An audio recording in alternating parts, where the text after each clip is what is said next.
Students, welcome back to learning journey.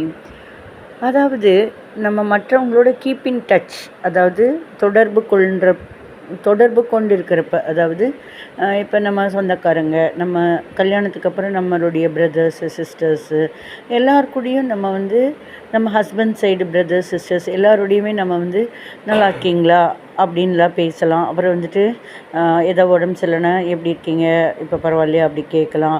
ஏதோ 4 கிழமைனா வாழ்த்து சொல்லலாம். இந்த மாதிரி அவங்களோட நம்ம கீப் இன் டச்ன்னு சொல்லுவாங்க. தொடர்பு சொல்கிறப்ப இந்த மாதிரி பேசிட்டு இருக்கிறச்ச நமக்கு தெரியும் அவங்களுடைய குறைகள் எது, நிறைகள் எது, அவங்களுக்கு எந்த மாதிரி நம்ம பேசினா அவங்களுக்கு விரும்புவாங்க, எந்த மாதிரி பேசினா அவங்களுக்கு அவங்களுடைய ஸ்ட்ரென்த் என்ன வீக்னஸ் என்னன்னு தெரிஞ்சு அதுக்கேற்ற மாதிரி நம்ம அவங்கள ப்ளீஸ் பண்ண முடியும். நமக்கு நிறைய ஃப்ரெண்ட்லி ரிலேஷன்ஷிப் கிடைக்கும். அது நான் எதுக்கு சொல்ல வரேன்னா, ஒரு சின்ன எக்ஸாம்பிள். எங்கள் வீட்டில் இந்த புல்லாங்குழல் ஆக்சுவலாக சும்மா தான் வாங்கினது. அது கீன்னு ஒரு சவுண்டு தான் கேட்டுச்சு. இப்போ ஓரளவுக்கு நிறைய அதனுடைய நெளிவு சுழிவெல்லாம் தெரிஞ்சு அதுக்கேற்ற மாதிரி ஓரளவுக்கு நல்லா இருக்குது அப்படின்னு சொல்கிற மாதிரி இருக்குது. நீங்கள் ஜஸ்ட் ட்ரை பண்ணி பாருங்கள்.